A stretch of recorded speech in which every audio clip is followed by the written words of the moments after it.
Hello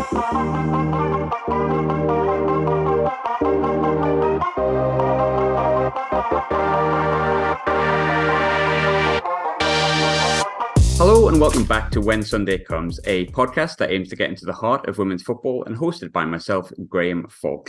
Today's guest is one of England's most exciting young defensive talents and a right-back who is impressing and improving every week whilst on loan to WSL side Brighton. Without further ado, welcome to the show, Jorja Fox. Jorja, how are you? You okay? Hi, yeah, I'm good, thank you. How are you? I'm all right. I always find those introductions really weird because we obviously talk for about 5 minutes beforehand and I have to pretend that we haven't done that. But these podcasts always start with the same question and something I haven't asked you yet. It's 7 p.m-ish on Tuesday, 7th of February. How's your day been? What have you been up to? Yeah, it's been good. We had training this morning. So we had 2 days off after our Saturday game against Villa, which was very nice. So I had time to go home, see the family, see some friends. And then, yeah, we were back in today, had a little startup session. And it was a lovely day. So me and my housemate, Katie Robinson, we went for a nice walk by the sea to watch the sunset. Yeah. And then at 4 o'clock, she got to see she was named in the England squad again. It was, yeah. Again, second call up. Yeah. Very nice day. Yeah. Indeed. I think obviously we'll start off with the most recent stuff. We've already touched on Brighton already. One of my favourite places in the whole of the United Kingdom. Love it. But you've also been enjoying it. You've been on loan at Brighton since the beginning of the season. How much have you been enjoying the experience so far? Yeah, it's been great. I think the main thing is I've been able to experience something new. First time moving away from home. To play football, which I've loved, and it's not a bad location to live by the sea. But it's been nice to be in a new environment, meet some new players, new friends, and so far so good. It's interesting. How much does that sort of do for a young player? Because you touched there, it's the first time sort of moving away from football, and obviously I know it's not a million miles away, but Brighton's a vastly different place to, London. I think we all know that, especially if we're living in the UK. But how beneficial is that for you? Not from a football perspective, but from a I can't think of the word here, but maybe just a sort of a grown-up perspective and learning to live somewhere new and learning to kind of like be more independent, being in your own place. Is that a big part of the loan move as well? Yeah, definitely. And I think it's allowed me to develop some life skills that I haven't yet, like cooking. Well, I could always cook, but it's always my mum cooking dinner for me. So that's been one thing. And just having my own responsibilities, because I think playing for Chelsea, I'm able to live at home because I'm local. Getting out of home and moving down here, it's been great. Meeting new friends, and Lancing, where I live, is very different to London, so it's nice to experience a new sort of culture. I really like Brighton. I've got to be honest. I did a week holiday in Brighton during the Euros, which was perfect timing, to be honest. But I had a fantastic time. Absolutely love it. So if anyone's living in Brighton and wants to loan me their house for a week, you're more than welcome to. It's obviously not your first experience of first team football, but it is like the first good run of games you've had in the WSL, which I think is massive for any young player. But I know it's hard to look back at something or look in the future at something, but when you look back on this experience and you look at the game time you've had, how much do you think this is going to benefit you in the months and the years that are going to come? Yeah, I mean, so much. I think, well, we all know that the WSL is now one of the biggest leagues in the world for women's football. And obviously it's attracting more and more players, more world-class players from all over the world. So, I think to be playing significant minutes in it, at my age is, invaluable. And I think just like coming up against some world-class players like Ella Toone, Caitlin Ford, there's no better place to learn, really. And I'm just hoping to take that exposure I've got, playing under different coaches, playing with different players, all those, like, coming up against different formations and tactics. I think it can only do me good. And yeah, I'm excited to see what comes next. Absolutely. And I think, you've touched on it already. These loan moves, they teach you so much, but probably one of the big things that's happened to you that I think can probably be seen as a huge positive. And you sort of touched on it there. Obviously, you've dealt with a change of manager this term too. Fantastic managers whose CV speaks for itself, which means you've been able to kind of maybe unexpectedly garner experience from two different managers, two different coaches. But we'll start with the man in charge at the moment, obviously Jens Scheuer. I hope I'm pronouncing that right, Jens, who came in recently, vast experience. He's won the Bundesliga. He's got Bayern to a semi-final of a European champion of UEFA Champions League. Sorry. How much have you enjoyed working under him in sort of the first few weeks? Yeah, it's been great. I mean, he's brought in like new standards, and which I think's really driven the team. I think we've taken a massive step up, and hopefully that's going to start showing on the pitch, because he definitely has a clear vision of what he wants, and he's very determined and like committed to make that happen. But yeah, you can definitely see the experience he has coming through, and what he expects of all players. And yeah, I think that's what we needed after a difficult start to the season. And I think you can see from our result on Saturday against Villa, getting a point on the table, I think you can really see what he's brought into the team already so quickly. And we had that bit of fight that maybe we'd been missing before. So yeah, it's been great, and I think the only way is up now.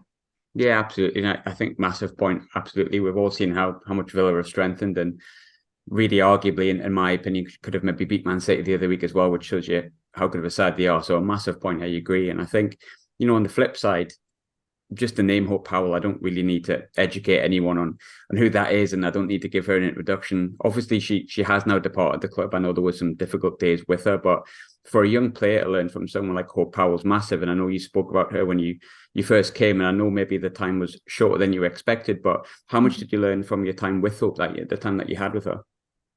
Yeah, a lot. She was a coach that loved to help you individually. She'd always pull me aside for the like smallest details that she think could help my game. And yeah, I really enjoyed working under her. And I actually, although it was only about 3 months, I actually felt myself implementing what she was teaching me in games, which yeah, is great. And I think in such a short space of time, that just shows how like valuable her coaching is and how experienced she is. So yeah, it wasn't as long as I liked, but yeah, she definitely helped me improve.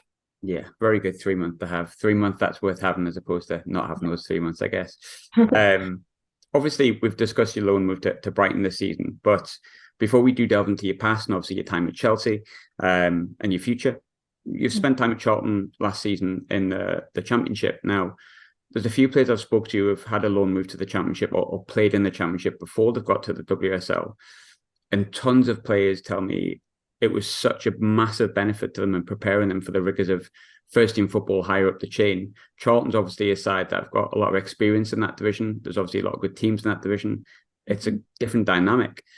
How much did that loan spell at Charlton help you, as well as, we'll talk about WSL and how much of that's helped you this season, but how much of the time at Charlton helped you prepare you for maybe your time at Brighton even?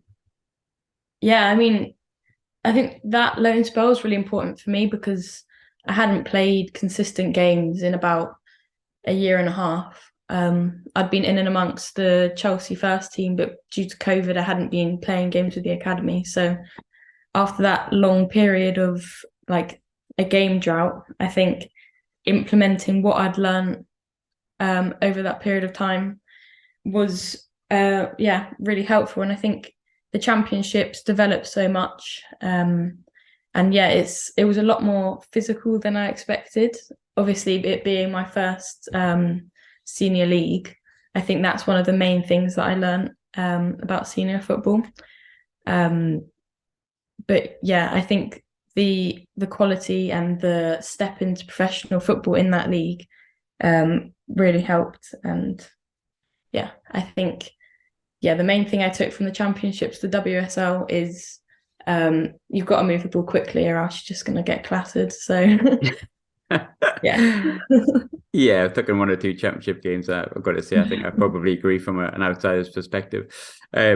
I think, if you're going back maybe 5 to 10 years ago, loan moves weren't really that big of a thing in women's football, just in general. We've seen in men's football for years how beneficial it is. You've seen the likes of, I'm a Sunderland fan, and Jordan Pickford went through non-league, then League Two, and then League One. And now we see where he is and what he's doing, and you can see how much that benefited him. And going further back, the likes of David Beckham and stuff like that. How beneficial do you think it's going to be for women's football that loan moves are becoming a bit more of a regular occurrence, and that younger players are getting more exposure at first team football, be it in the championship or in the WSL? How much is that going to benefit the game as a whole, do you think? I think it's really good because I think now we're seeing players from the academy level, so under 21s, they're going into senior football earlier, which is obviously only going to help them develop and make the game more technical and physical. So yeah, I think they're really good, and it gives you the experience to go and play for those top clubs without having to sacrifice game time at a young age. And yeah, I think for me right now, the most important thing is to get that experience from this league, so it can put me in the best place possible to compete at those top clubs, which is ultimately where I want to be. Absolutely. And staying with the most recent stuff, at the time of speaking, we're really not too far away from, obviously, the England camps, which you'll be involved in. How much are you looking forward to getting back to sort of the camp, and how much are you learning on those camps over the past couple of months and past couple of years? Yeah, I'm really excited. I love international break, and it's a nice break from club football, and it's nice to see all the players that I don't see that regularly. But yeah, I think coming through the England ranks it's been really good. I started at under 15s and been with the same team since under 19s, where we just recently went to the under 19 Euros in Czech Republic. And I think just like building up with one team at England with the same coach, I think that's really rare. So it was a really nice experience, and yeah, we were unfortunate not to do as well as we wanted, but it's a great experience. And I think these youth tournaments and playing for England at these young levels is the only way you can be prepared to play at major tournaments. So yeah, and this international break, really excited because we have a game open to spectators in Liverpool, which should be good. Should see some fans there. Yeah. Which is great, I think, isn't it? And I think, again, it's another step on, sometimes you want to just talk about the football, but we do talk about how the game is improving because it's probably important too. And I think you touched there, the game's open to spectators. People are coming in. I'm part of the England supporters group for the men and the women. So obviously you see those tickets come on there, and that hasn't always been the thing, and that's going to be fantastic for you and another great experience. And you sort of touched on that tournament in the summer. I know it probably didn't work out for you in the way that, you felt you could have got further. I know that you would have felt that 100%. But how valuable was that experience for you? Perhaps even the negative parts and the fact that you didn't go as far as you would have wanted to. How much is all of the experience of the positive and the negative? Yeah, it was great. And especially because my age group, we had missed out on a World Cup previously. So this was our first ever experience at a major tournament. And I think, nothing can really prepare you for like the highs and lows of the emotions, and physically, of course. But I think the main thing we took away from it was you can't dwell on your highs because you could hit a low, like a low could be right around the corner, but at the same time, you can't dwell on your lows because you've got to go win a game in 2 days. And yeah, I think that's the main thing I took, and hopefully prepare me for a major tournament in the future. Absolutely. And I did want to talk to you about that because obviously I know that you attended some of the games during the Euros. I was there, I think, every game apart from the Spain one. It was a fantastic occasion. It was monumental. There's about 40 million documentaries out there, so that's proof of how much fun it was. But I think, since that tournament, even if you look at the tournament itself, and the squad had some young players in there, that was their first major tournament, players between the age of like 20, 21, 22. And then since the Euros, we've seen the likes of Jess Park be included. Katie Robinson, who we touched on before, has been included as well. It really appears that Serena is more than willing to give youth a chance. And I think the aim for any players you touched on there is to move up further into that senior setup. But knowing that Serena is willing to give youth a chance, willing to give younger players a bit of a go and not just stick with a squad that that have loads of experience and loads of caps. How much does that challenge excite you? Like knowing in the future that the manager, the head coach at the Lionesses is going to give you the chance. So if you can hit the levels that you can hit, you've got a real good chance of playing for England at a senior level. Yeah, I mean, it is very exciting. And I mean, I think everyone's goal is to play for England, and it has been since I could kick a ball. So for it to becoming a closer opportunity, yeah, it's really exciting.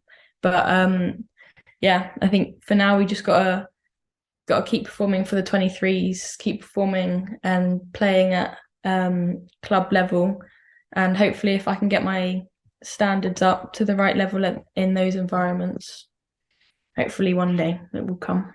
Yeah, absolutely. I'm sure it will be.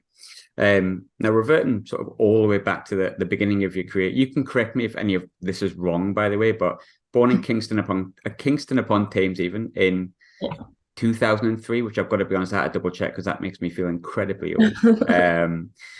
But what were your first sort of experiences of not playing football at academies, not all that stuff, just loving football and being like, actually, I've got a real passion for this. I want to play it and I want to support a team and I want to go to games. What were your first experiences of that? So since I could walk, my mum would bring a ball with me everywhere. Like if we go on a walk, she'd have a tennis ball in her bag, or literally everywhere I went, I had a ball with me. And yeah, so my dad then took me along to a little training centre, which was boys only at the time. And I stayed there from about the age of 5 to 8, where it was literally just like learning technical basics, playing small-sided games, like no competitive games at all. And I think that's why I loved it so much, because there was no competitive edge at all. It was just having fun with my friends. Yeah, and then at the age of 8, the next step from this training centre was, I don't know if you know it, it's called Little League, where I do. Yeah, grassroots league. And so my option was to go into that or look for another club. So my dad took me along to a few trials. I went to Fulham, AFC Wimbledon, and then Chelsea as well. And I didn't want to go to any of the trials, but my dad bribed me with some toys, and I ended up going to all of them, and then got into Chelsea, and then and then I've been there ever since. So yeah, I didn't have a long journey before Chelsea, but I think initially it was just the love to have a ball at my feet, which got me into it. I read the story about your parents taking you to Chelsea. It's actually really, really nice. I think it's a piece by Amy Ruskai. I think I could be incorrect with that, but it's a really nice piece. And I read that obviously from a really young age that your pathway to the sort of the first team and how you got there. From reading it, it felt like you sacrificed an awful lot, and I mean that from a perspective of like not your childhood, but a lot of things that kids would do. You kind of sacrifice that to make sure that you could concentrate on the football. Looking back on those sort of days when you had to make those sacrifices as a younger player, because you're still very young, but what was it like, sort of that time when you were 8, 9, 10, 11, 12, and you were having to make those maybe sacrifices, going to bed early or getting up early or eating the right stuff or whatever it is that you had to do? What was that period of your life like? You know what, I don't think I realised I was sacrificing anything at that age, because the only thing I wanted to do was play football. I always wanted to go to training and play the game. So I think for me, I was just doing all those things so I was ready to play, because that's what I enjoyed doing. But I think the main sacrifices were from my parents, because they spent most weeknights at Cobham sitting in the car in the cold waiting for me to finish training, and then driving me home and driving me to school the next morning. So yeah, I think at that age, from about 8 to I'd say 14, it was, I didn't really see it as a sacrifice. But then I think when I was in secondary school, I could see it more, where my friends would be going out after school, but I couldn't go because I had to go straight to training. So I think socially, you'd miss out on quite a lot. But then that's why I think it was important for me to have my friends at football. And I think most of my closest friends are from football, which I've been really lucky with. So yeah, as you get older, it was harder, because of that social sacrifice. But ultimately, I wouldn't really change it for anything. I was going to say, I bet you wouldn't change it though. Yeah, and you already answered that one. So great. Obviously, I think with Chelsea, I think we've all seen the success that they've had and that they're having. But what's the academy like for you? Like, how well did that academy set you up for first team football, which you obviously are now playing? Yeah, I mean, I think Chelsea was very different to other academies, and I think they focused a lot on just technical ability. So from the age of 8, they were making sure we were 2-footed, teaching us the different types of crosses. And it wasn't until about the under 16s where they started talking about tactics. So I think that just prepared me to be able to deal with the demands of first team football, like being able to move the ball quickly off one touch, off both feet. So the transition from the under 18s to the first team was hard, but I think it was made easier by the technical ability that Chelsea had kind of taught me from a young age. Yeah. In terms of your journey as well, again, correct me if I'm wrong on this, but I'm pretty certain I remember your debut was Aston Villa away. Yeah. My facts are not bad today. I'm doing all right. Now, obviously, you've come all the way. You can't sum up those years between 8 and 16, 17 in a podcast. It's just not possible. So I think in a way, everyone can probably understand that you've been through that youth system. You've gone through every different sort of age group. You've played cold nights. Your parents have waited outside. You've been through all of that. And then all of a sudden, playing in WSL, you've got the shirt on, you've got a Chelsea shirt on, you're wearing the shirt, and you're able to say that no matter what happens after this, I've played professional football, I've played for Chelsea, and no one can take that away. What was that experience like, the first game that you played when you had that shirt and you were on the pitch? Like, do you just go into like a mode of, yep, that's fine, it's okay, and you don't think about the situation? Or is there a little bit of nervousness that creeps in, and also a little bit of pride at the same time? Well, I remember I was definitely nervous. I think I got the call the morning before from our coach saying I'm going to travel to Aston Villa that night. And yeah, I mean, I couldn't have been more excited, but I don't think I could have been more nervous as well, because obviously that's all I've ever wanted to do since joining Chelsea. And I remember I had goals for that season. So it was the season after COVID. And my goal was to train regularly with the first team, and then to get in the squad and then make my debut. And that all seemed to happen very quickly. So I was a bit shocked, but yeah, when I was in the squad on the bench, it was all just excitement. And when Emma called my name to come on, all those nerves just went, and it was just pure like excitement and adrenaline. Yeah. You know, a lot of the time you'll hear commentators say it, and you hear fans say it in the ground when a young player comes on the pitch for the first time, they go, as long as they get a good first touch, they'll be all right. As long as they get a good, they just need their first touch. But from a player's perspective, I've always wondered if that's how you feel as well. Like once you get your first touch, do you just calm down a bit, or does it take a few minutes to get into the game to sort of chill out and sort of lose any nerves that you have? No, I think definitely. As soon as you make your first good pass, I think, yeah, confidence grows. Yeah, and you feel like you can really, really show yourself and not be conservative. Yeah. I think it's really funny when I'm reading through your sort of your career at Chelsea so far, that talking about your debut and things like that. 4 months later, you're on the bench in the Champions League final, which is just like that's 1 to 100. Let's be honest. I think obviously, if you're talking club football, the pinnacle of club football is the UEFA Champions League final. It's something that some players can only dream about. Within 4 months, you're on the bench in the Champions League final. Now, I know it wasn't the perfect result on the day, but let's be honest, Barcelona are not a bad team. What was the experience like for you? I think you would have been, what, 17, 18? Yeah, 17. That's Yeah. mad.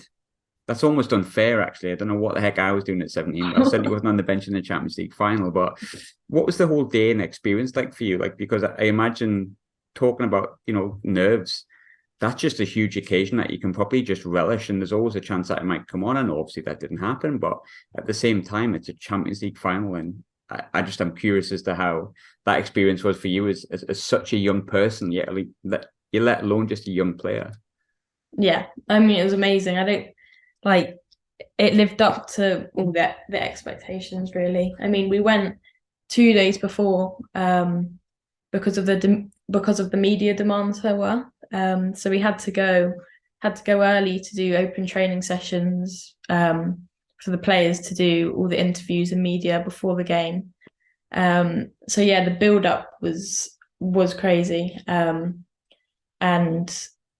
I mean, yeah, just to be in and amongst it was amazing. And yeah, I can't really put it into words. Yeah. I was going to say it's probably hard. It's probably hard to sum up. I've probably asked you like almost an impossible question because it's such an experience. But I think everyone can hear from your action what that experience was without you having to say too much, truth be told. But and I think within the Chelsea squad, like I was lucky enough to see Chelsea in pre-season. You may have played actually against Rangers a couple of years ago.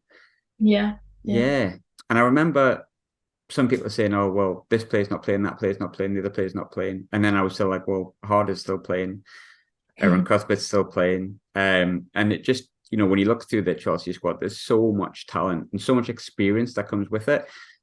Experience in your position as well, but also seemingly a really tight-knit group. I mean, you don't win titles unless you all get on together. I read an interview before about how much Sam Kerr had taught you and how good she was with you sort of coming through in your first season. Mm-hmm. As a young player, how beneficial is it to have literally the world's best players around you on hand for advice whenever you need them?